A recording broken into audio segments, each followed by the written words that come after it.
जय राधा माधव कुंज बिहारी।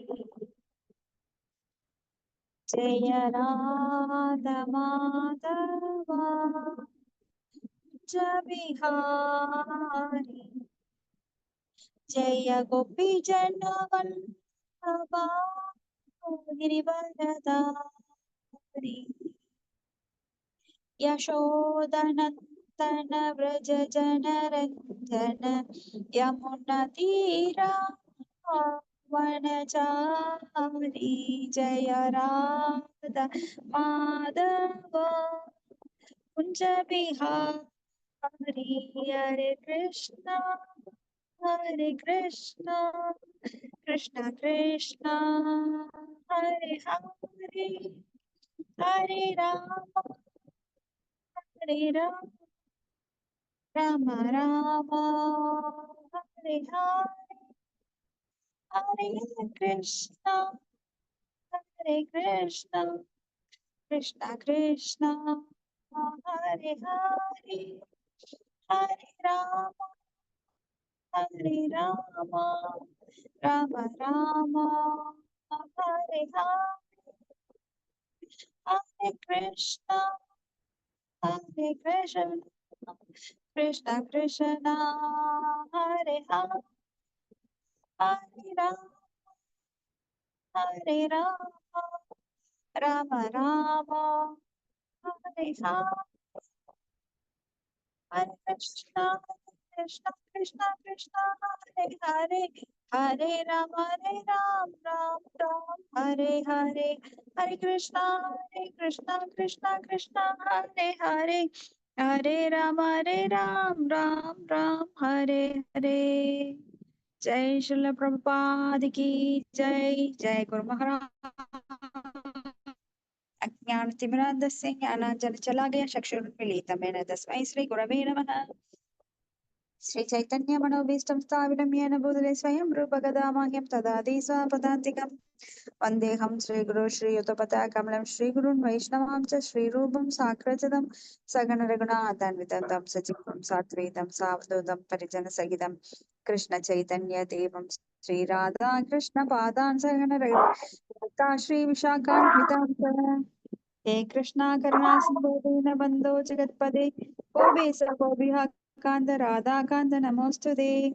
तप्त काञ्चन गौराङ्गी राधा वृन्दावनेश्वरी वृषभानुसुते देवी प्रणमामि हरिप्रिये। वाचाकल्पतरुभ्यश्च कृपा सिन्धुभ्यश्च पतितानां पावनेभ्यो वैष्णवेभ्यो नमो नमः। श्रीकृष्ण चैतन्य प्रभु नित्यानंद श्री अद्वैत गदाधर शिवासादि गौरभक्तवृन्दा।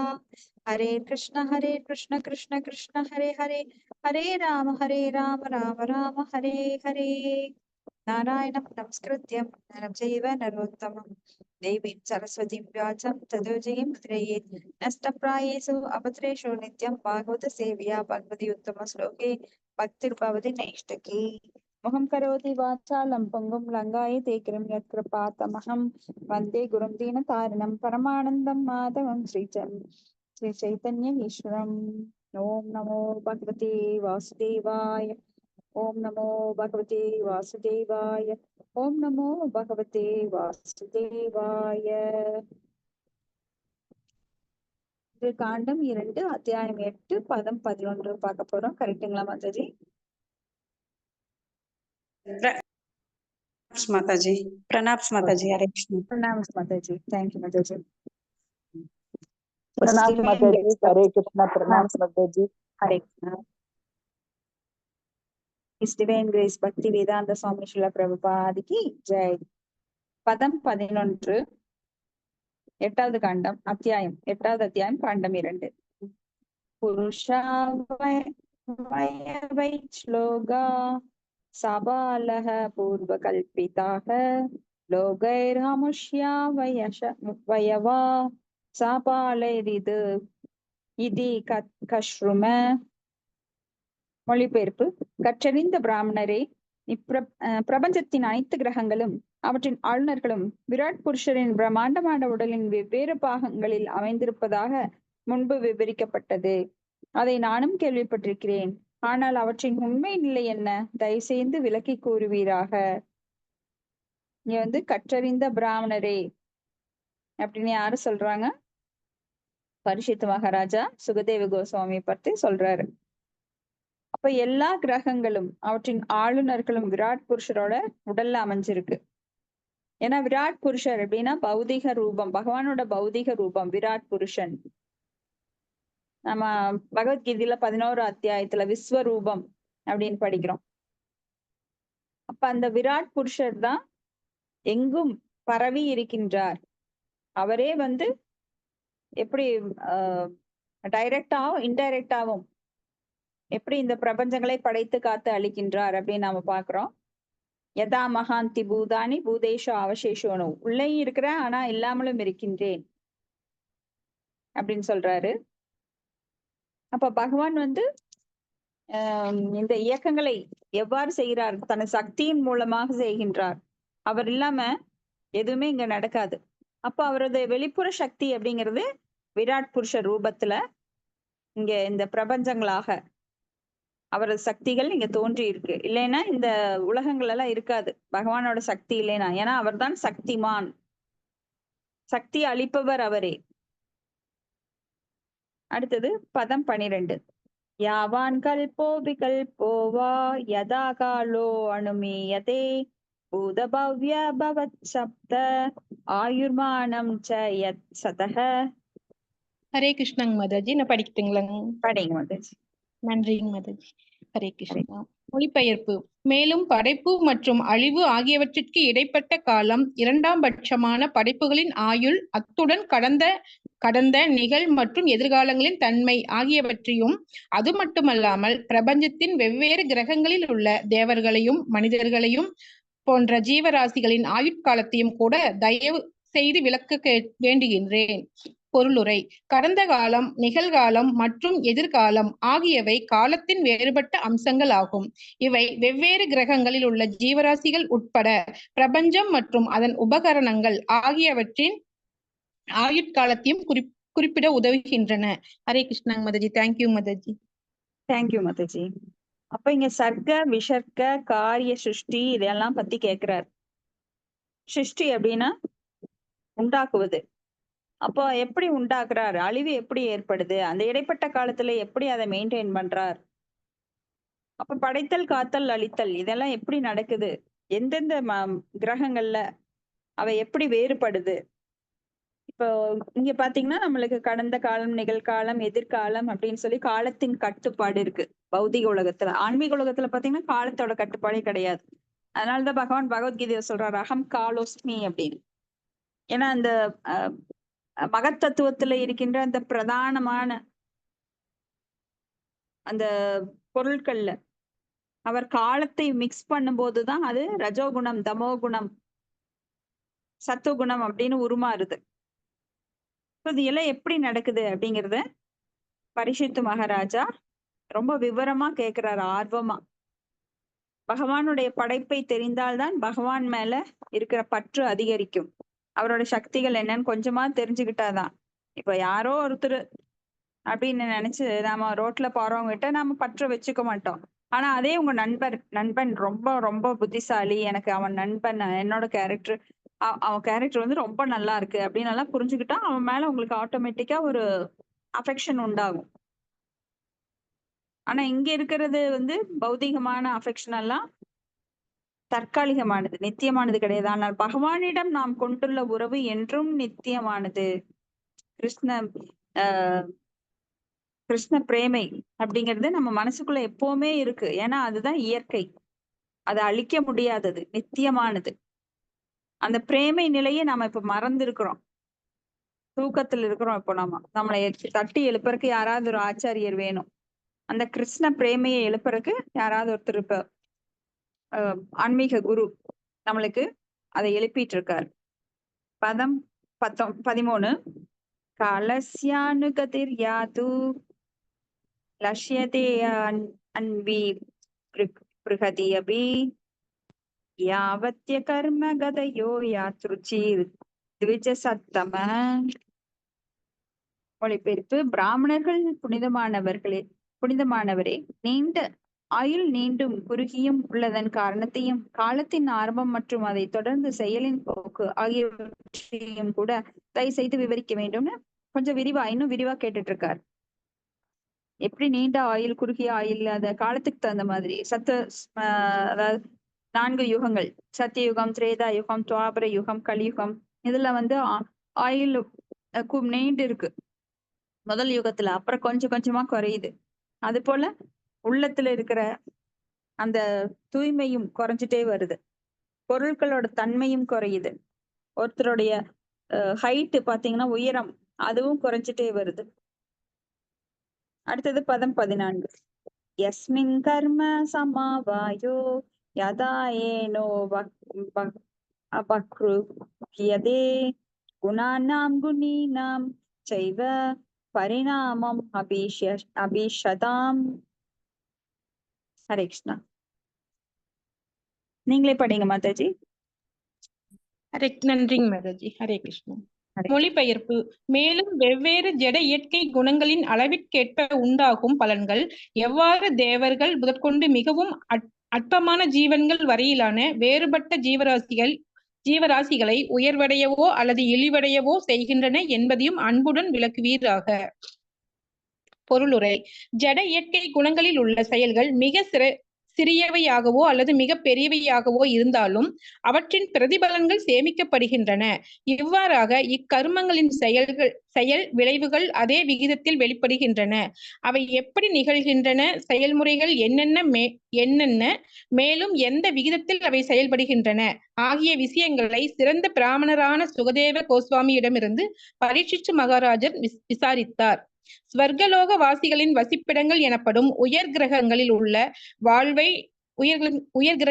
வாழ்வை நவீன விஞ்ஞானிகள் நினைப்பது போல் விண்வெளி கப்பலின் வலிமையால் அடைய முடியாது. ஆனால் நற்குண செயல்களால் அதை அடையலாம்.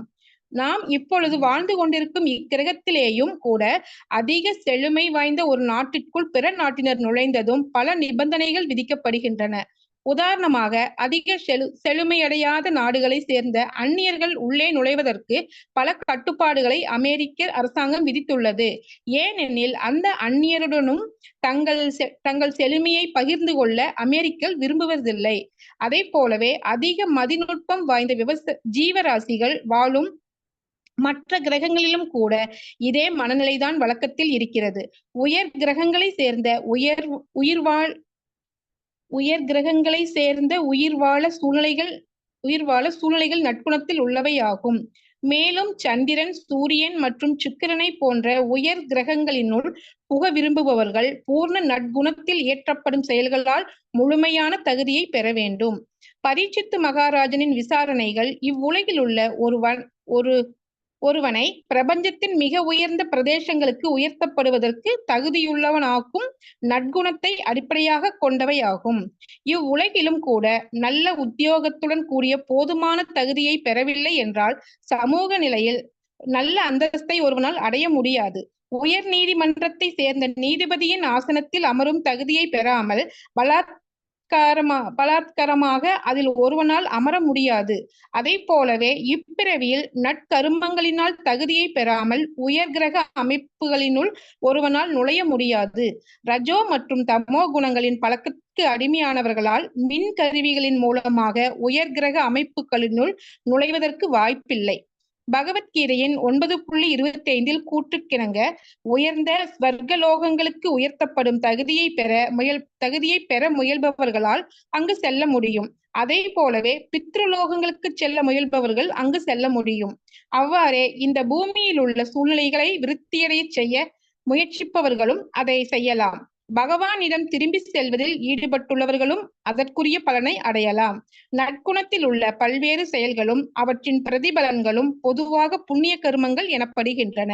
3 வகையான புண்ணிய கருமங்கள் உள்ளன.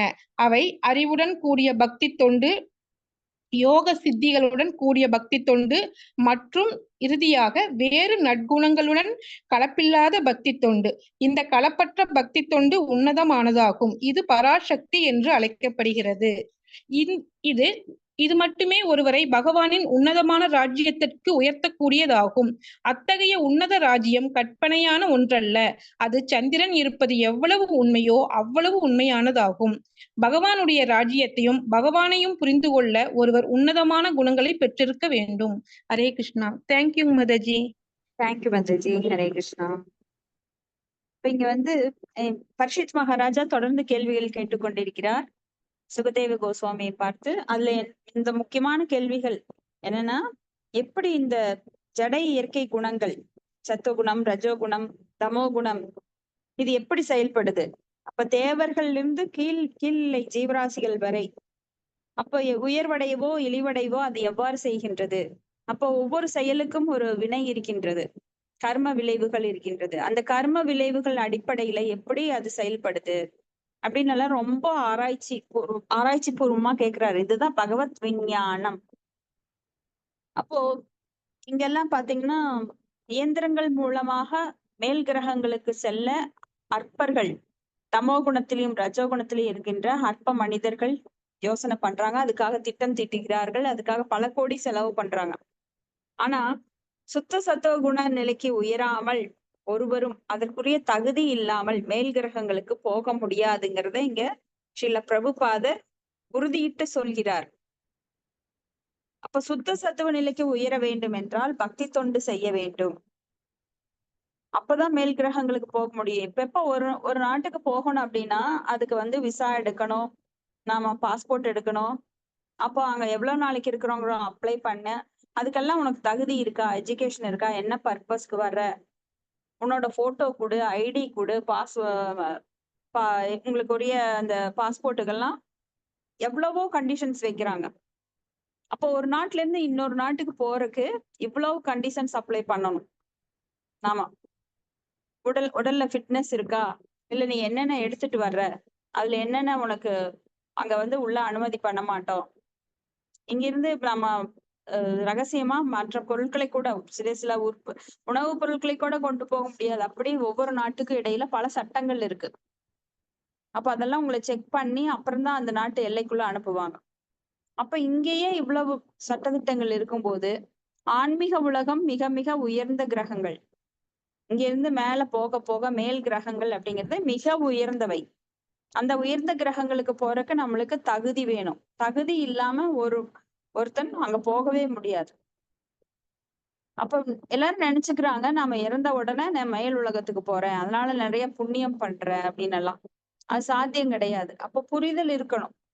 இந்த மாதிரி புரிதல் இல்லாம முட்டாள்தனமா மக்கள் மனக்கற்பனையில வாழ்றாங்க. நான் செத்த உடனே சொர்க்கலோகத்துக்கு போவேன் அப்படின்னு. சும்மா எல்லாம் போயிட முடியாது. அதற்குரிய தகுதி வேணும். எப்படி ஒரு ஹைகோர்ட்ல ஒரு ஜட்ஜ் இருக்கார், அந்த ஜட்ஜ் போஸ்டுக்கு அவருக்கு தகுதி இருந்தா மட்டும்தான் அந்த சீட் அவருக்கு கிடைக்கும். தகுதி இல்லாம ஒரு செகண்ட் ஸ்டாண்டர்ட் படிச்சிருக்கேன், எனக்கு படிப்பறிவு இல்லை, ஆனா நான் ஜட்ஜ் ஆகிறேன்னு முயற்சித்தான் உடவன் தேன் கொம்புக்கு ஆசைப்பட்ட மாதிரிதான். தகுதி இல்லாதவங்க எதையும் நினைக்க முடியாது. அது போல உயர் கிரகங்களுக்கு செல்ல வேண்டும் என்றால் அவங்க வந்து நல்ல காரியங்கள்ல ஈடுபடணும், பக்தி தொண்டு பண்ணணும். இப்ப இந்த பக்தி தொண்டுங்கிறது அறிவுடன் கூடிய பக்தி தொண்டு. அப்படின்னா என்ன? அறிவு அப்படின்னா என்ன? ஞானத்தை வளர்த்து கொள்ளுவது. அந்த மாதிரி பக்தி தொண்டு பண்றாங்க சிலர். இன்னும் சிலர் என்ன பண்றாங்கன்னா யோக சித்திகளுடன் கூடிய பக்தி தொண்டு. யோக சித்தின்னா என்ன? அஷ்டமா சித்திகள். அந்த மாதிரி பக்தி தொண்டு பண்றாங்க.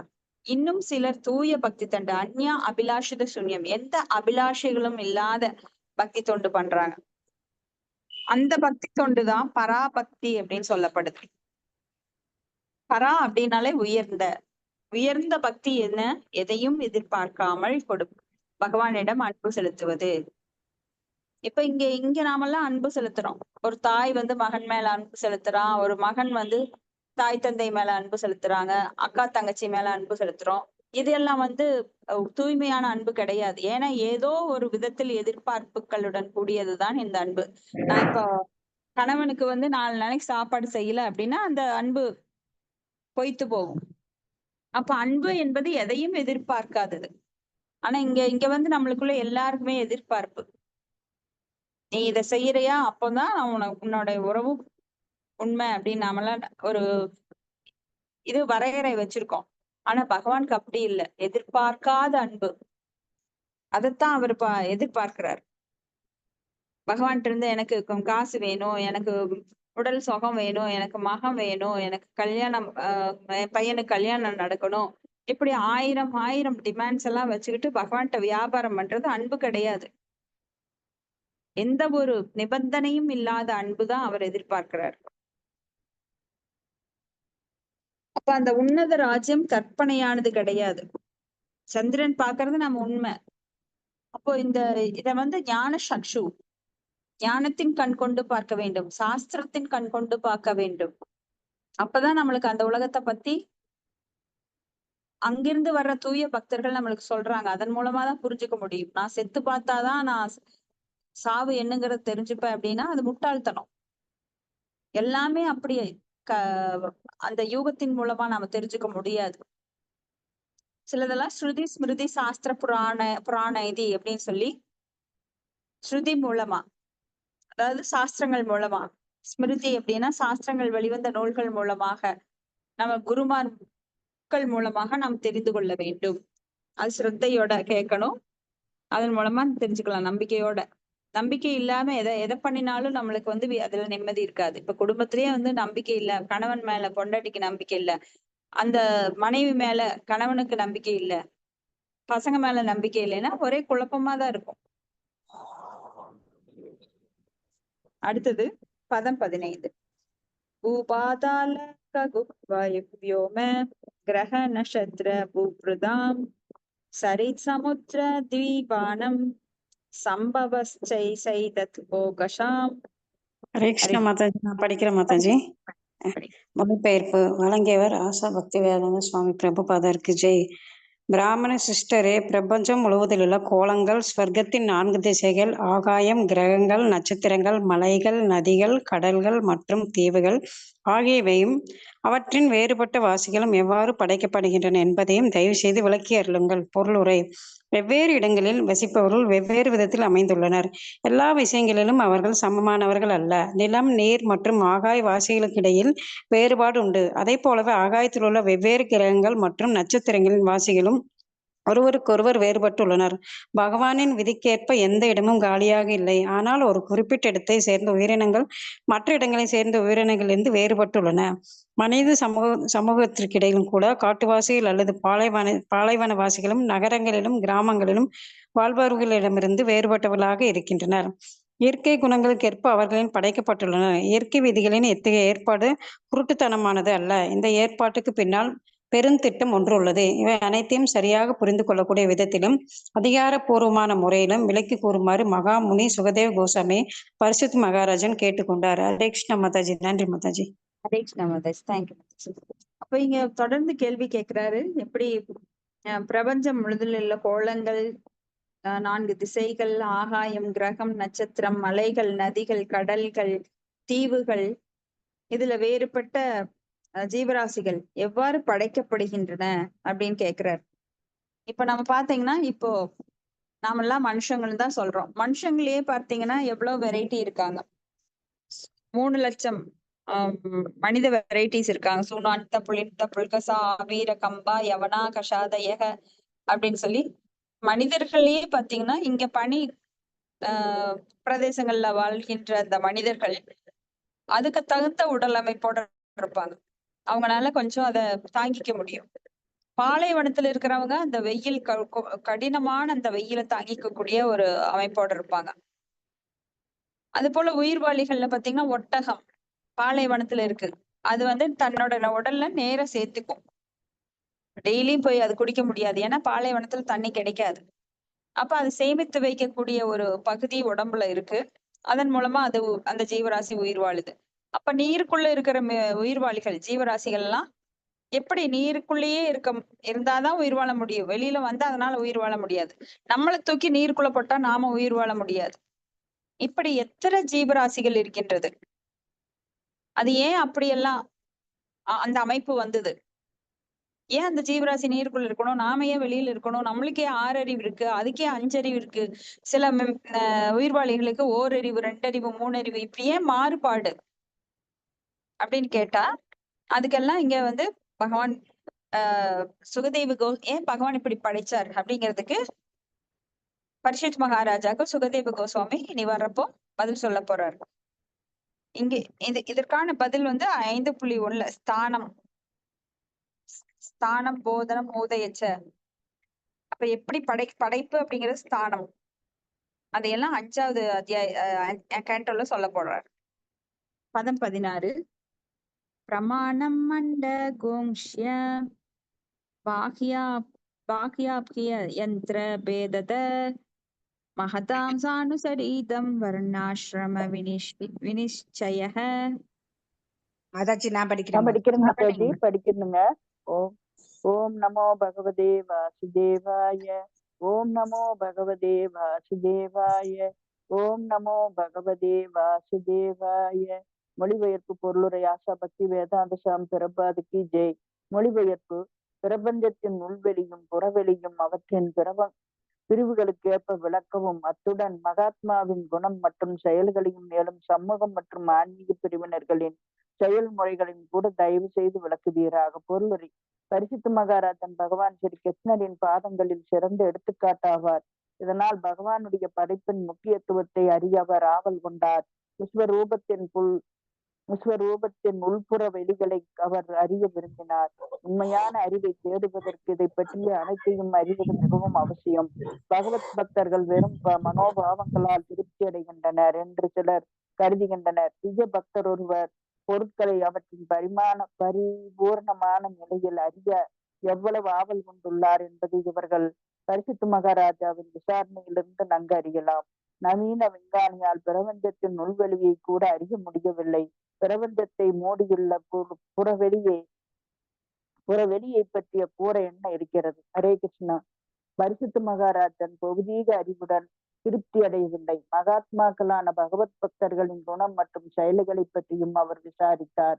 பகவானின் பெருமைகளும் அவரது பக்தர்களின் பெருமைகளும் ஒன்றாக ஸ்ரீமத் பாகவதத்தின் பூர்ண அறிவாக உருவெற்றுள்ளது. குழந்தை கிருஷ்ணரின் தாய் யசோதை குழந்தை எவ்வளவு மண்ணை தின்றது என்பதை காண அவரது வாயை திறந்தாள். அப்போது பகவான் ஸ்ரீ கிருஷ்ணர் தம் தாயாருக்கு மொத்த பிரபஞ்ச படைப்புகளையும் தான் வாயினுள் காட்டி அறிவினார். பகவானின் கர்ணியால் அவரது வாயினுள் இருக்கும் பிரபஞ்சத்துக்குள் அனைத்தும் அடங்கி இருப்பதை பக்தர்களால் காண முடிகிறது.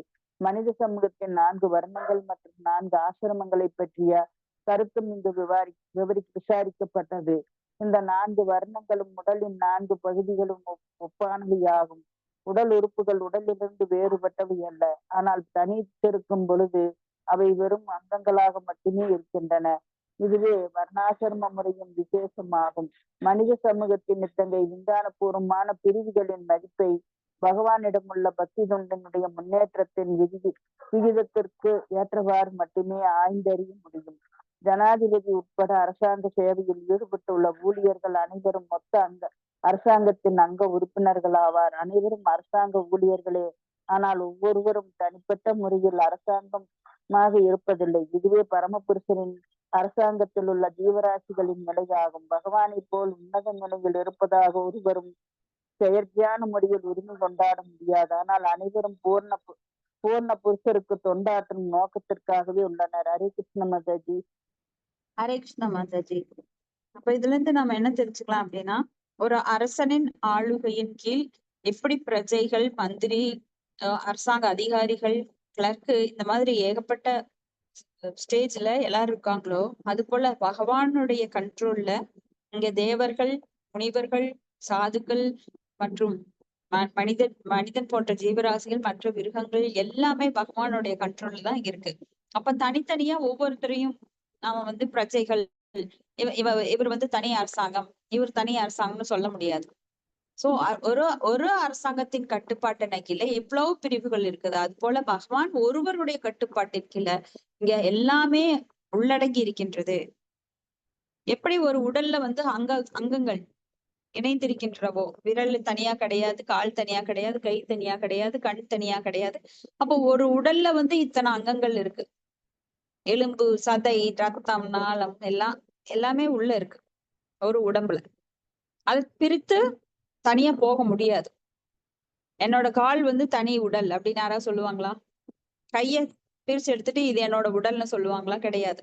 அப்ப உடல் என்றால் பல்வேறு அம்சங்கள் அதுல இருக்கு. அது போல பகவானோட கண்ட்ரோல்ல கீழே எல்லாம் இந்த பிரபஞ்சம் ஃபுல்லாமே அவரோட கண்ட்ரோல்ல இருக்கு. அப்ப வர்ண ஆசிரமத்தை அவர்தான் தோற்றுவித்தார். அப்ப 4 வருணங்கள், 4 ஆசிரமங்கள். அப்ப 4 வருணத்தவரும் அவருடைய ஒரு உடல் பகுதியில தலையில பிராமணர்கள், சத்திரியர்கள் அவர் தோல்ல, இடுப்புல வந்து வைசியர்கள், கால்ல வந்து சூத்திரர்கள் தோன்றினார்கள். அப்ப உடல் வந்து சேர்ந்திருந்த இந்த உடல்ல அங்கங்கள் சேர்ந்திருந்தால் மட்டுமே அந்த உடல் செயல்படும். அது போல ஒரு சமுதாயத்துல இவங்க எல்லாருமே இருக்காங்க அப்படின்னா யாரும் வந்து தனித்தனியா கிடையாது. எல்லாரும் அந்த சமுதாயத்தோட அங்கங்களா இருந்தால் மட்டுமே அந்த சமுதாயம் ஒழுங்காக செயல்படும். இந்த 4 வருணங்களும் ரொம்ப அவசியம் ஒரு சமுதாயம் செயல்பட. அப்ப இதுல நீதான் பெருசு, நான் தான் பெருசு அப்படின்னு யாரும் பிரிச்சு பார்க்க முடியாது. சாதுர்வர்ணியம் குணாசிஷ்டம் சாதுர்வர்ணியம் சாதுர்வர்ணியம் மயா சிருஷ்டம் மயா சிஷ்டம் குணகர்ம குணகர்ம விபாகச்சக அப்படின்னு சொல்றாரு. தஸ்ய கர்த்தாரம் அவ்யயம் வித்ய கர்த்தாரம் அவ்யயம். ஹரே கிருஷ்ணா. அபிமாம் தஸ்ய கர்த்தாரம் அபிமாம் வித்ய கர்த்தாரம் அவ்யயம். அவ்யயம் கரெக்ட். இது மாதிரி நீங்க கோட் பண்ணணும் இடையில. அப்போ பகவான் வந்து இந்த குணங்களுக்கு ஏற்றவாறு அந்த சமுதாயத்தை பிரிக்கிறார். அப்ப பிராமணன் அப்படின்னா சத்து குணத்துல நிலை பெற்றவன் தான் பிராமணன், பிரம்மத்தை அறிந்தவன் தான் பிராமணன். இப்ப தமோ குணத்துல இருக்கிறவன் சூத்திரன். அப்ப ரஜோ குணத்திலையும் சத்து குணத்திலையும் இருக்கிறவன் வைசியன், சத்திரியன். அந்த மாதிரி பிரிவுகள் அவரை ஏற்படுத்தினார். குணங்களுக்கு தகுந்த மாதிரிதான் பிரிவுகளை ஏற்படுத்தினாரோ தவிர இங்க பிறப்பால் கிடையாது. இதுல வந்து குழப்பம், நிறைய குழப்பம் ஆதியிலிருந்தே மக்களுக்கு இருக்கு. அப்ப இத வந்து பாகவதம் பகவத்கீதை எல்லாம் படிச்சா மட்டும்தான் அது தெளிவாக நம்மளுக்கு புரியும். அடுத்தது பதம் 15. பகவானோட ராஜ்யத்தை புரிஞ்சுக்கணும் அப்படின்னா அவங்க உன்னதமான குணங்களை பெற்றவர்களாக இருக்க வேண்டும்.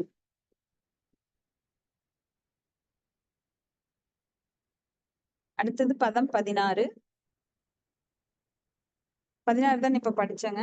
17 மாதாஜி 17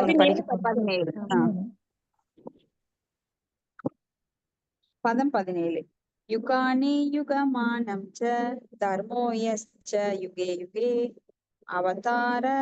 அவதாரனுசரிதம் யத் ஆச்சரிய மத்தமம் தமம் ஹரே ஹரேஹ. ஹரே கிருஷ்ணா. அதாச்சும் நான் படிக்கட்டுங்களா? படிங்க மாதாஜி. மொழிபெயர்ப்பு. சிருஷ்டியில் உள்ள வெவ்வேறு யுகங்களையும் அவற்றின் ஆயுட்காலத்தையும் தயவு செய்து விவரிக்க வேண்டுகிறேன்.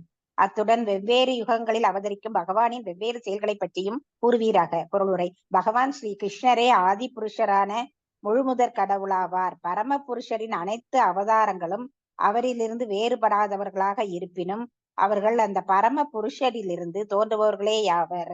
பகவானின் அவதாரங்களை சாஸ்திரபூர்வமாக உறுதிப்படுத்துவதற்காக அவர்களின் வெவ்வேறு செயல்களை பற்றி கற்றறிந்த மகாமுனிவரான சுகதேவ கோஸ்வாமியிடம் பரீட்சித்து மகாராஜன் விசாரித்தார். பரீட்சித்து மகாராஜன் சாதாரண மனிதனைப் போல் பகவானின் அவதாரத்தை மிகவும் மலிவான முறையில் ஏற்றுக்கொள்ளக்கூடியவர் அல்ல.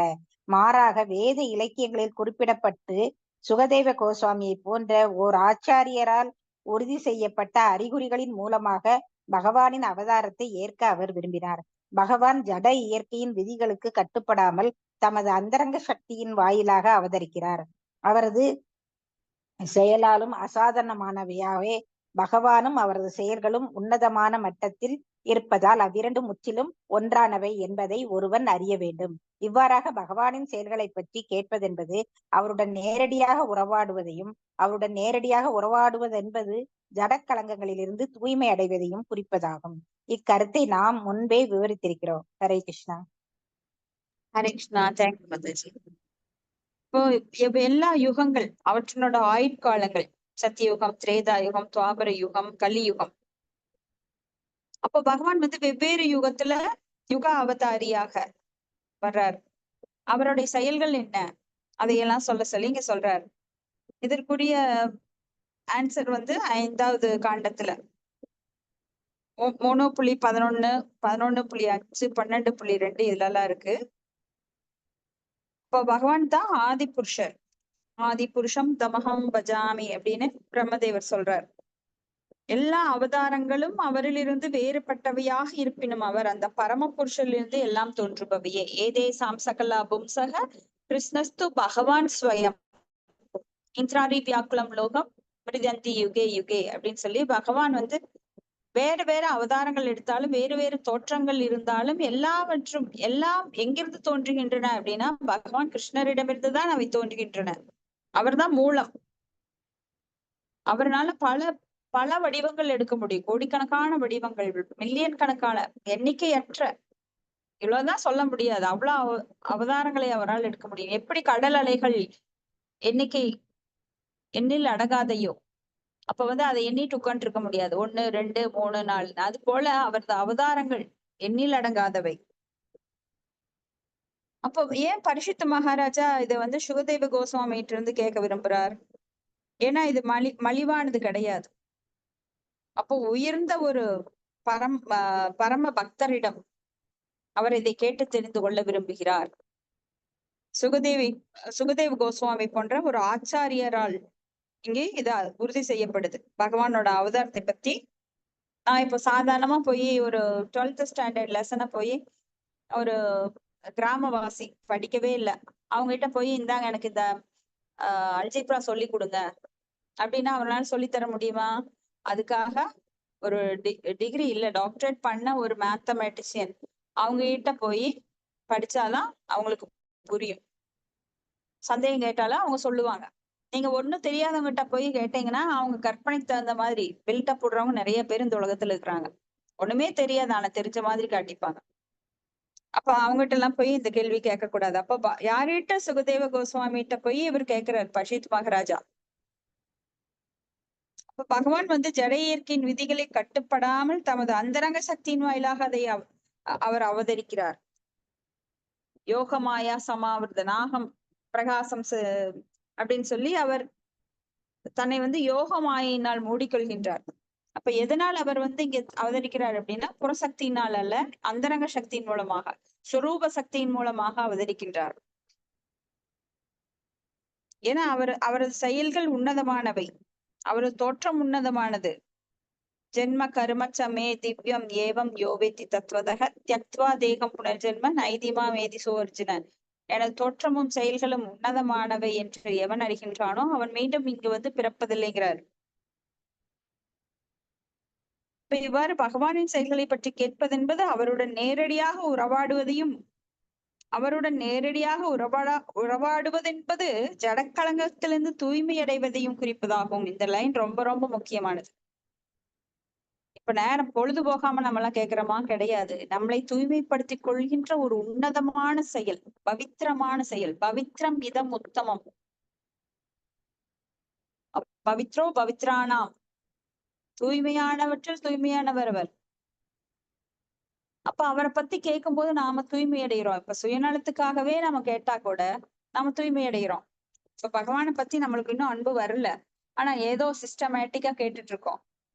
அப்பவும் நம்மளுக்கு நன்மை கிடைக்குது. இதே நீங்க ஜட செயல்கள்ல ஈடுபட்டு இருந்தா உங்களுக்கு எந்த நன்மை கிடைச்சாலும் அதனால பிரயோஜனம் கிடையாது. எனக்கு 1 கோடி லாபம் கிடைக்குதா, அது உங்களுக்கு துன்பத்தை தான் கொடுக்கும். நிறைய பேருக்கு இது புரியறது இல்லை. ஏன் பாகவதம் கேட்கணும், பகவத்கீதை கேட்கணும், பகவானை பத்தி கேட்கணுங்கிறது புரியறது இல்லை. ஏன்னா இது நிரந்தரமான செயல். ஆனா வெளியில நம்ம எவ்வளவுதான் கோடி சம்பாரிச்சாலும் அது நிரந்தரமற்ற செயல். ஆனா நிரந்தரமான ஒன்னைத்தான் மனுஷன் விரும்புறான். ஆனா எங்க கிடைக்கும், அதனோட வேல்யூ என்ன, மதிப்பு என்னன்னு அவனுக்கு தெரியறதே இல்லை. அடுத்தது பதம் 18. நிருணாம் சாதாரணோ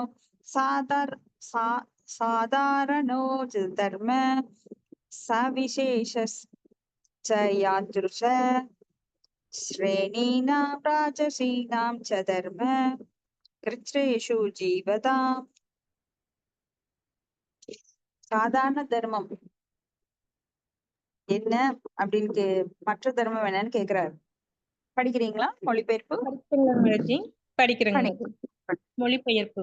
மனித சமூகத்தின் பொதுவான சமய ஒற்றுமைகளை ஏற்படுத்தக்கூடியது என்னவாக இருக்கும்? மேலும் மக்களின் வர்ணாசிரம கடமைகளை பற்றியும் சமூக மற்றும் அரசாளும் பிரிவினரை பற்றியும் துன்பத்தில் உள்ளவனுக்குரிய மத கடமைகளையும் தயவு செய்து விவரிக்க வேண்டும். பொருளுரை. மனித குலத்திற்கே பொது சமயமாக இருப்பது பக்தி தொண்டாகும். பக்தி தொண்டில் மிருகங்களையும் கூட இணைத்துக் கொள்ளலாம். பகவான் ஸ்ரீ ராமரின் மிக சிறந்த பக்தரான ஸ்ரீ ஹனுமான் இவ்விஷயத்தில் மிக சிறந்த உதாரணம் ஆவார். ஏற்கனவே நாம் விவாதித்திருப்பதைப் போல் பகவானின் உண்மையான பக்தருடைய வழிகாட்டுதலின் கீழ் ஆதி குடிமக்களும் மிருகங்களும் இருப்பார்களானால் இவர்களையும் கூட பகவானின் பக்தி தொண்டில் ஈடுபடுத்த முடியும். ஸ்ரீ நாரத முனியின் வழிகாட்டலால் காட்டிலுள்ள ஒரு வேடன் மிக சிறந்த ஞானம் பெற்று பகவத் பக்தராக மாறினார் என்று வரலாறு ஸ்கந்த புராணத்தில் இருக்கிறது. எனவே பகவானின் பக்தி தொண்டானது ஒவ்வொரு ஜீவராசியாலும் சமமாக பகிர்ந்து கொள்ளக்கூடியதாகும். வெவ்வேறு நாட்டு சூழ்நிலைகளையும் வேறுபட்ட பண்பாட்டு சுயநில் மதஜி அந்த வார்த்தை என்னங்க மதஜி? வேறுபட்ட பண்பாட்டு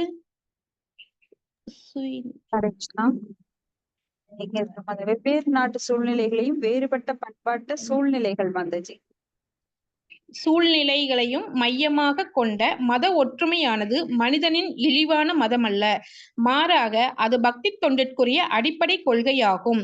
ஒரு குறிப்பிட்ட மத கொள்கை பகவானின் பரமான நிலையை ஒப்புக்கொள்ளவில்லை என்றாலும் அதனை பின்பற்றுபவர்கள் ஒரு குறிப்பிட்ட மத தலைவரால் வரையறுக்கப்பட்டுள்ள ஒழுக்க விதிகளுக்கு கீழ்ப்படியத்தான் வேண்டும். அத்தகைய மத பிரிவின் தலைவர் ஒருபொழுதும் பரமனான தலைவராக இருக்க முடியாது. ஏனெனில் சூழ்நிலைகளால்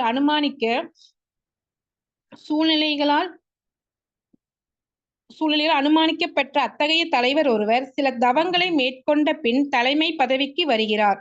ஆனால் ஒரு ஒழுக்க விதிகளை பின்பற்றுவதன் மூலமாக தலைவராக வேண்டிய அவசியம் பரமபுருஷ பகவானுக்கு இல்லை. ஜீவனாதார கொள்கையை பின்பற்றும் வர்ணாசிரம கடமைகளும் கூட பக்தி தொண்டின் கொள்கைகளையே சார்ந்திருக்கின்றன. ஒருவன் தனது வர்ணாசிரம கடமையின் பலன்களை பகவானின் பக்தி தொண்டிற்காக அளிப்பதன் மூலமாகவே வாழ்வின் மிக உயர்ந்த பூர்ணத்துவத்தை அடையலாம் என்று பகவத்கீதையில் குறிப்பிடப்பட்டுள்ளது. பகவானின் பக்தி தொண்டிற்குரிய விதிகளை பின்பற்றும் மக்களை ஒருவராலும் ஒருபொழுதும் கஷ்டத்தில் ஆழ்த்திவிடவே முடியாது. இதனால் கஷ்டப்படும் மதம் ஆபத் தர்மம் என்ற கேள்விக்கு இடமே இல்லை. மிக பெரிய அதிகாரியான ஸ்ரீல சுகதேவ கோஸ்வாமியால் இப்புத்தகங்களில் விளக்கப்பட்டிருப்பதை போல் பகவானின் இந்த பக்தி தொண்டு வேறுபட்ட தோற்றங்களில் அளிக்கப்பட்டாலும் இதை தவிர வேறும் இல்லை. Hare Krishna mataji. Thank you mataji. Thank you mataji. Spelling mistake கொஞ்சம் இருக்கு. ஹரே கிருஷ்ணா. ஹரே கிருஷ்ணா. இப்போ இங்க வந்து சூழ்நிலைகள் மையமாக கொண்ட அப்படின்னு அந்த இடத்துல மாத்தணும். அப்புறம் ஒழுக்க விதிகளை பின்பற்றுவதன் மூலமாக, அதெல்லாம் பிரிண்டிங் மிஸ்டேக் இங்க புக்ல. ஆமாங்க. அப்போ இங்க வந்து பென்சில நோட் பண்ணிக்கலாம்ல மதஜி? மாத்திக்கலாம்ல? அலோடுங்க. சரிங்க மதஜி.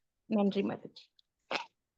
அப்ப மனித சமுதாயத்தின் பொதுவான சமய ஒற்றுமைகளை ஏற்படுத்தக்கூடியது என்னவாக இருக்கும்? மேலும் மக்களின் வர்ணாசிரம கடமைகள் பற்றியும் சமூக மற்றும் அரசாளும் பிரிவினரை பற்றியும் துன்பத்தில் உள்ளவனுக்குரிய மத கடமைகளை பற்றியும் தயவு செய்து விவரிக்கவும். அப்ப இங்க தர்மம் தூ சாக்ஷாத் பகவத் பிரணீதம் அப்படின்னு பகவானால் தான் அந்த தர்மம் ஸ்தாபிக்கப்பட்டது. அவரது மூச்சுக்காற்றிலிருந்து வர்றதுதான் தர்மம். அதுதான் வேதங்களா நம்மளுக்கு சொல்லப்பட்டிருக்கு. அப்ப அந்த வேதங்கள் வந்து தர்மத்தை ஒரே மாதிரியா வர்ணனைகள் நம்மளுக்கு கிடைக்கல. இப்ப தர்மம்னே பாத்தீங்கன்னா ஆபத்காலம் தர்மம் இருக்கு, யுக்த கால தர்மம் இருக்கு, ஸ்வதர்மம் இருக்கு. அப்ப ஏன் தர்மத்திலே இவ்வளவு மாறுபாடுகள்? வேதம் ஏன் ஒரே மாதிரி சொல்லல? அப்போ வேறுபட்ட மக்களின் குணங்களுக்கு ஏற்ப, ஏன்னா மக்கள் ஒரே மாதிரி நிலையில எல்லாரும் கிடையாது. அப்ப ஆபத்கால தர்மம்னா என்ன? ஒரு ஆபத்தான காலத்துல ஒரு மாடு வந்து ஒரு வீட்டுல வந்து ஒளிஞ்சுக்குது. அப்ப அதை துரத்திட்டு வர்றவன் வந்து ரொம்ப கொடூரமானவன். அப்ப மாடு என்பது நம்மளுக்கு வந்து பசு என்பது புனிதமானது. அப்ப அந்த பசுவை வெட்டக்கூடாது. அப்ப நாம ஒரு பிராமணனா இருக்கோம். அப்ப பசு எங்க வீட்டுக்குள்ள ஒளிஞ்சிருக்கு, வா வந்து வெட்டு அப்படின்னு நாம சொல்ல முடியுமா? நாம என்ன சொல்லுவோம்? பொய் சொல்லுவோம். அப்ப இது ஆபத்கால தர்மம். அப்ப ஆபத்கால தர்மம்னு சில இடங்கள்ல காட்டுல வந்து வழி தவறி போறவங்க என்ன பண்ணுவாங்க, பசியால துடிப்பாங்க. அப்ப அவங்க வந்து மிருகங்களை கொண்டு சாப்பிடலாம், பிராமணனா இருந்தா கூட. அப்ப இப்படி தர்மம் வந்து வேறுபடுகின்றது. அப்ப அந்த தர்மத்தெல்லாம் சொல்லி சொல்றாரு. அப்புறம் வர்ண ஆசிரமம் கடமைகளை பத்தி சொல்றாரு. வர்ணம் ஆசிரமம், ஏன்னா வர்ண ஆசிரமங்களை கடைபிடிக்க வேண்டான்னு இப்போ நம்மளுக்கு கலியுகத்துல சொல்லப்பட்டிருக்கு. ஆனா மத்த யுகங்கள்ல வர்ணாசிரம கடமைகள் ரொம்ப ரொம்ப முக்கியமானது. ஏன்னா வர்ணாசிரம கடமை என்பது வேதங்களின் முதல் பகுதி. அப்ப கடைசி பகுதி என்ன? பகவானே இறுதி லட்சியம். வேதங்களின் முடிவு பகவான் விஷ்ணுவே. ஆனா வேதங்கள் முதல்ல என்ன சொல்லுது? வர்ணாசிரமத்தை கடைபிடிங்க அப்படின்னு. அப்ப வர்ணாசிரமம் அப்படின்னா பிராமணர்கள் மட்டும்தான் பகவான்கிட்ட போக முடியுமா அப்படின்னு கேட்டா அது ஒரு இல்யூஷன். ஏன்னா பிராமணர்கள் அப்படி ஒரு தோற்றத்தை ஏற்படுத்திட்டாங்க. அப்போ எந்த பிரிவினர் ஆனாலும், சூத்திரர்களே ஆனாலும் பகவான்கிட்ட தூய பக்தி தொண்டு செய்யும் போது அவனும் பகவானோட உலகத்துக்கு போய் சேர்ந்துடலாம். இதுக்கு நிறைய எக்ஸாம்பிள் பார்த்திருக்கோம். உடுப்பியில கனகதாசர், அப்புறம் அனந்தாழ்வார் அல்ல, இந்த மாதிரி ஆழ்வார்களே பாத்தீங்கன்னா எல்லாருமே பிராமண குலத்துல இருந்து தான் வந்தாங்கன்னு சொல்ல முடியாது. வைஷ்ணவர்கள் பிறப்பாலேயே வைஷ்ணவர்கள்னு சொல்ல முடியாது. அப்ப திருக்கச்சி நம்பி அவரெல்லாம் பார்த்தீங்கன்னா வெள்ளாளர் குலத்தை சேர்ந்தவர். இப்படி பல பிரிவினர்களும் பகவானுக்கு பக்தி தொண்டாற்றி அவங்க பகவானோட லோகத்துக்கு போயிருக்காங்க. அப்போ நாமதேவர் இந்த மாதிரி நிறைய பேர் பார்த்தீங்கன்னா அவங்க எல்லாம் உயர்ந்த குலத்தைன்னு சொல்ல முடியாது. தற்காலத்துல கூட இந்த கலியுகத்தின் ஆரம்பத்துல கூட நிறைய பேர் அந்த மாதிரி இருக்காங்க, இருந்து பகவானுடைய ராஜ்யத்தை நேரா போய் சேர்ந்திருக்காங்க. அப்போ வர்ண ஆசிரமம் அப்படிங்கிறத பத்தி சொல்லியிருக்காரு. அப்போ துன்பத்தில் உள்ளவனுக்குரிய மத கடமைகளையும் தயவு செஞ்சு விவரிக்க வேண்டும். இப்ப துன்பத்துல அர்ஜுனன் இருந்தார், ரொம்ப குழப்பத்துல இருந்தார், துன்பத்துல இருந்தார். எப்படி நானே என்னோட உறவினர்களை கொல்றது, நானே என்னோட ஆச்சாரியனை கொல்றது, நானே எப்படி எங்க தாத்தா பித்தாமகரை பீஷ்மரை நான் கொல்லுவேன், கிருஷ்ணா நீ கொல்லுவியா அவங்க தாத்தாவ அப்படின்னு எல்லாம் கேள்வி கேட்கிறாரு இல்லைங்களா. வர்ண சங்கரம் ஏற்படும் அப்படின்னு சொல்றார். நான் கொன்னா எனக்கு வந்து நான் நரகத்துக்கு போவேன், பெண்கள் எல்லாம் சோடை போயிருவாங்க, அதனால வர்ணசங்கரம் ஏற்படும். இப்படி பல பல ஆர்கியூமெண்ட் பண்ணி அதுக்கப்புறம் தான் அவருக்கு தெரியுது, ஓ நான் பகவானுக்காக செய்யணும். எந்த வர்ணத்தில் இருந்தாலும் அவனுடைய நோக்கம் என்னவா இருக்கணும், பகவானை திருப்திப்படுத்துவதற்காக செய்ய வேண்டும். இப்ப அர்ஜுனன் வந்து சத்திரியனுக்குரிய தொழில் என்ன? போர் புரிவது, மக்களை பாதுகாப்பது. அப்ப அதுல ஈடுபடாம நான் போய் காட்டுல உட்கார்ந்து தவம் பண்றேன்னு கூட விவாதம் பண்றாரு பகவான்கிட்ட. ஏன்னா போர் குணம் உள்ள ரஜோகுணத்தில் இருக்கக்கூடிய ஒரு சத்திரியனுக்கு காட்டுல போய் மனசெல்லாம் அடங்காது. யாராவது அங்க சண்டை போட்டாங்கன்னா உடனே வாள் எடுத்து வெட்ட போயிடுவான் ஒரு சத்திரியன். இல்லைன்னா அவங்களுக்கு பைசல் பண்ண போயிடுவான். அவனால தவம் பண்ண முடியாது. ஒரு மிருகத்தை பார்த்தா உடனே கொல்ல தோணும். ஏன்னா சத்திரியனோட உடல் வலிமை, மனம் வந்து எப்பவுமே பாதுகாப்பு கொடுக்கறதுல ஈடுபட்டிருக்கும். ஒரு பிராமணன் அப்படி கிடையாது. அவன் வந்து எந்த ஒரு சூழ்நிலையிலும் மனதை அமைதியா வச்சுக்கிட்டு தியானம் பண்ண முடியும். ஒரு தமோ குணத்தில் இருக்கிறவன் போய் பிராமணன் நிலையில உட்கார்றேன், நானும் மந்திரங்கள் சொல்றேன், வேதங்கள் படிக்கிறேன்னா அவனால முடியாது. அப்போ அவன் வந்து படிச்சாலும் கூட அது தப்பா புரிஞ்சுக்குவான். ஏன்னா அவனோட குணத்துலதான் அவனால யோசிக்க முடியும். சோ இங்கெல்லாம் நாம பகவத்கீதை பாகவதம் படிக்கிறோம் அப்படின்னா நாம எல்லாருமே சத்துகுணத்துக்கு வந்ததுனாலதான் நம்மளால கேட்க முடியுது. ரஜோகுணத்துல தமோ குணத்துல இருக்கிறவங்களால கேட்க முடியாது. ஏன்னா அவங்களுக்கு பொறுமை இல்லை. ஏன்னா இதை விட எனக்கு 1008 விஷயம் இருக்கு, இதெல்லாம் பழைய புராணத்தை வச்சுட்டு உட்காந்துட்டு இருக்குதுங்க அப்படின்னு கேவலமா பேசுவாங்க. ஏன்னா அவங்க மனம் வந்து அந்த கீழ் நிலையில இருக்கு, அறியாமை நிலையில இருக்கு. அறிவை வந்து அவங்க வளர்த்திக்கல. அப்ப அறிவை வளர்த்தி கொள்பவர்களால தான் இதை புரிந்து கொள்ள முடியும் பகவத்கீதை பாகவதத்தை. தமோ குணத்துல இருக்கிறவங்க உட்கார வச்சு நீ பாகவதம் கேளுன்னா அவங்களால உட்காரவே முடியாது அந்த இடத்துல.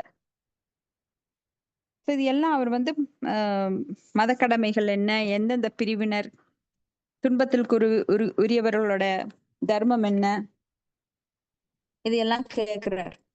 அப்போ எவ்வளவு டீப்பா கேட்கிறாரு பாருங்க. நாமெல்லாம் இப்ப மேலோட்டமா நுனிப்புள்ள மேய்ஞ்சிட்டு அதுலயே நம்மளுக்கு நிறைய விஷயங்கள் தெரியுங்கிற மாதிரி வெளியில காட்டிக்குவோம்.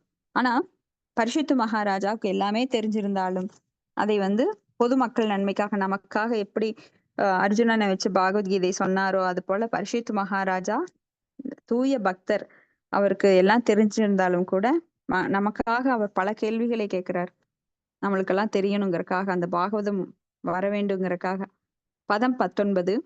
தத்வானாம் பரிசங்கியானாம் லஷனம் ஹேது லஷனம் ஆராதன விதிர் யோகஸ்ய தியாத்மிகஸ்ய ச.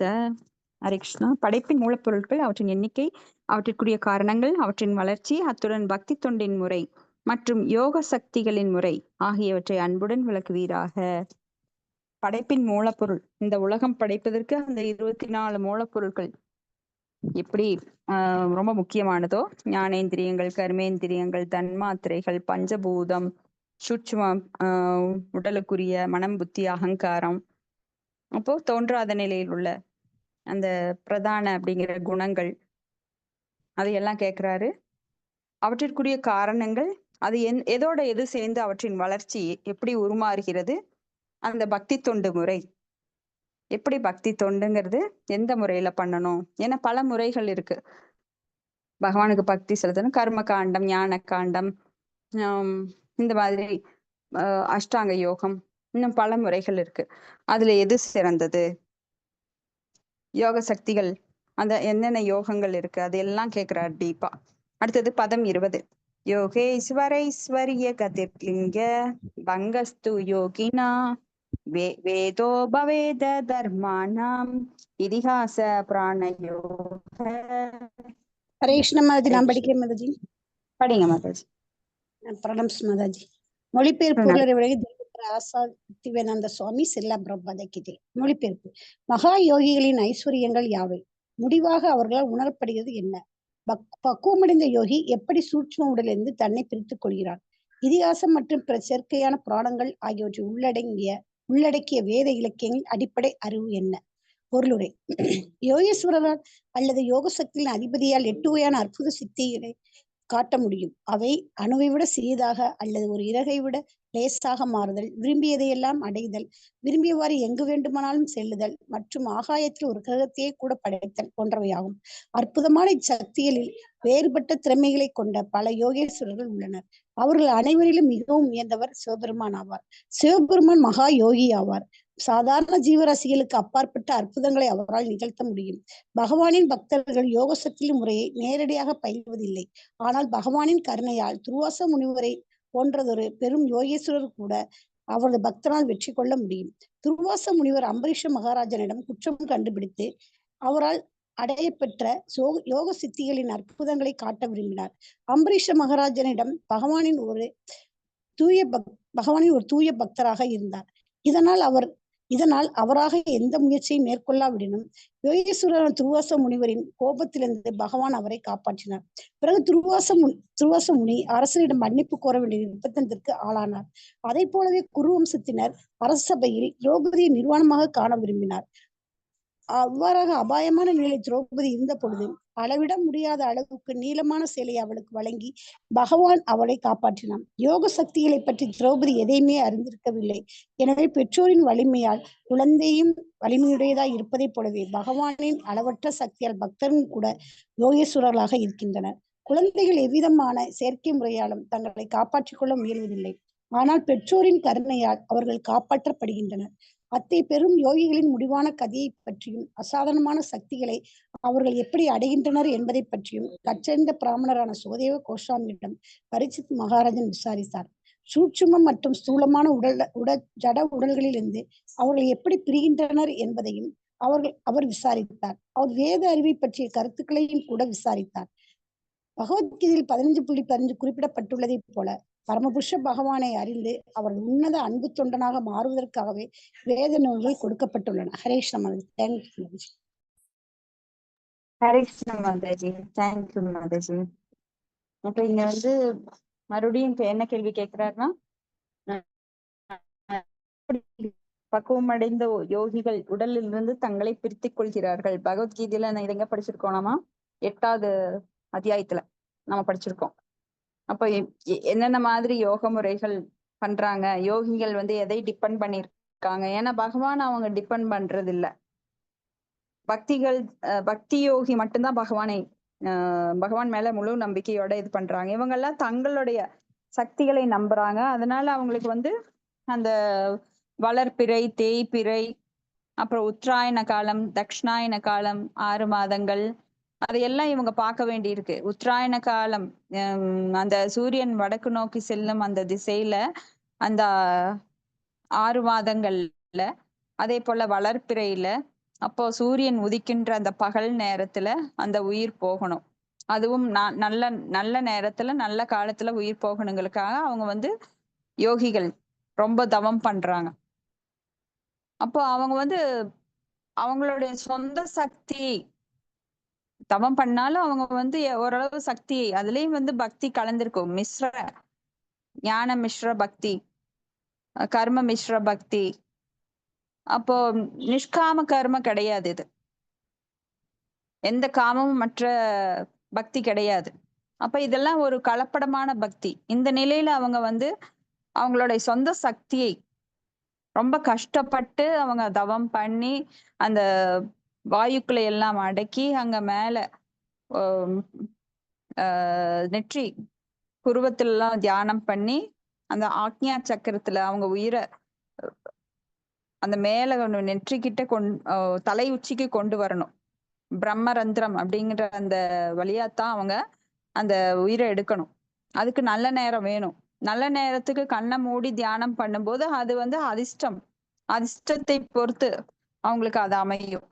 அப்போ அதுல தோல்வி அடைகிற யோகி அதனாலதான் சொல்றாரு, அவங்க எல்லாம் வந்து பகுனாம் ஜென்மனாம் அந்தே ஞானவான் மாம் பிரபத்தியது அப்படின்னு. மனுஷானாம் சகஸ்ரேஷு, 1000 மனிதர்கள் யாரேனும் ஒருவர் தான் என்னை அடைகின்றார் அப்படின்னு சொல்றாரு. ஏன்னா அவங்க பகவானை முழுசா நம்பாம அவங்களுடைய சொந்த சக்தியை நம்புறாங்க. நம்மளோட சொந்த சக்தி எவ்வளவு தூரம் நம்மளுக்கு தான் தெரியுமே. அஷ்டமா சக்திகள் இருந்தாலும் கூட பெரியவற்றுள் பெரியதா ஆகிறது, சிறியவற்றுள் சிறியதா ஆகிறது, கூடு விட்டு கூடு பாயறது, தான் நினைத்தது எல்லாம் நிறைவேற்றுவது அப்படின்னா அனீமா, மஹீமா, லஹீமா, ஈசித்வா, வாசித்வா, பிரகாமியா, இப்படி பல சித்திகள் இருக்கு. 8 சித்திகள் இருக்கு.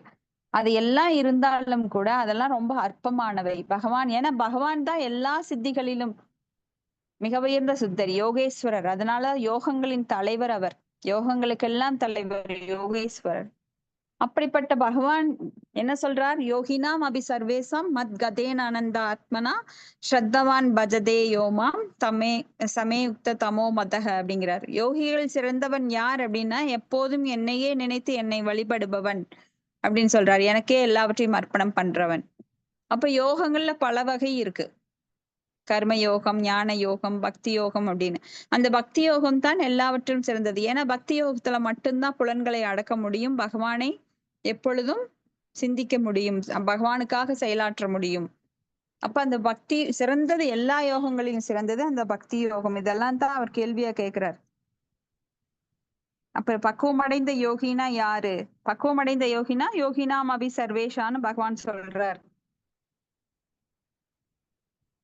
அத்தகைய பெரும் யோகிகளின் முடிவான கதியை பற்றியும் அசாதாரணமான சக்திகளை பற்றியும் அவர்கள் எப்படி அடைகிறார்கள் என்பது பற்றியும் கற்றறிந்த பிராமணரான சுகதேவ கோஸ்வாமியிடம் பரிசித்து மகாராஜா விசாரிக்கிறார்.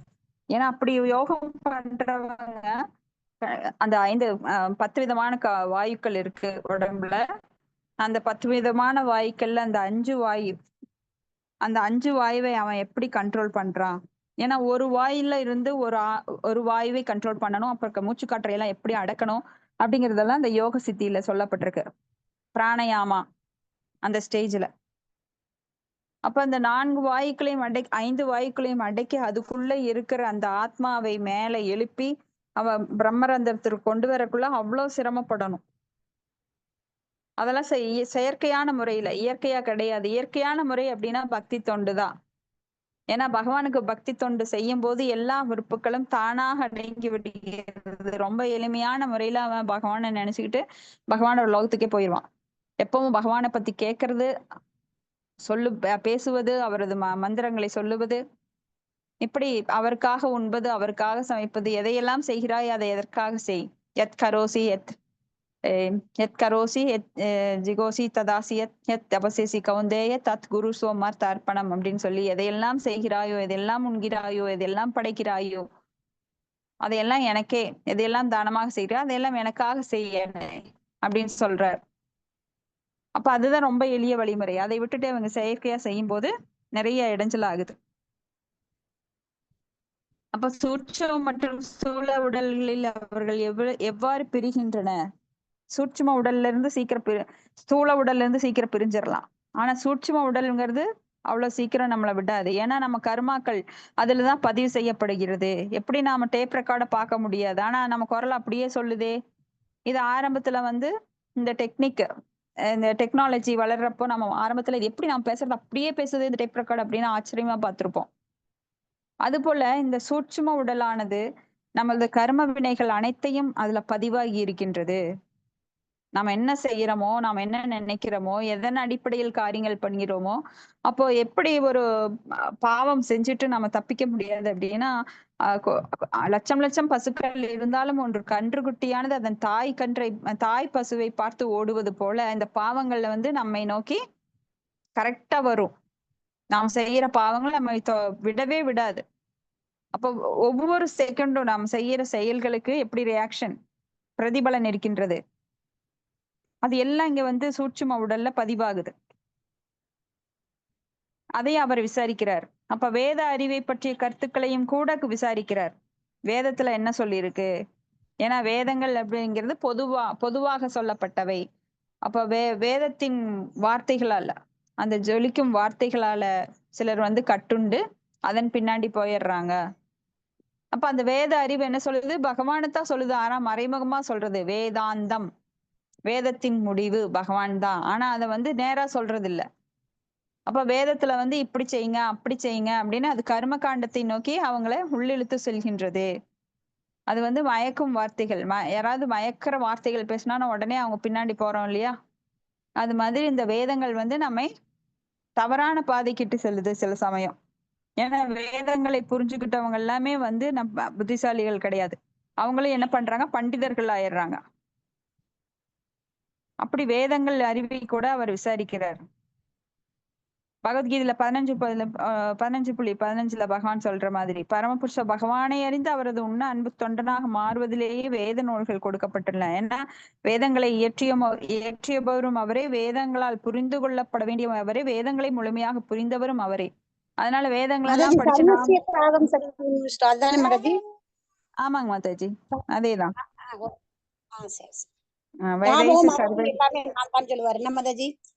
ஆமாங்க, அது முதல்ல மத்தக ஸ்மிருதிர் அப்படிங்கிறாரு. மத்தகம் ஸ்மிருதிர் ஞானம் அபோகனம். அப்ப மறதியை நான் தான் கொடுக்குறேன், அந்த புத்திசாலித்தனத்தையும் நான் தான் கொடுக்குறேன். அதே போல வேதங்களை படைத்தவனும் நான் தான், வேதங்களால் புரிந்து கொள்ளப்பட வேண்டியவனும் நான் தான், வேதங்களை முழுதுமாக அறிந்தவன் நான் தான்.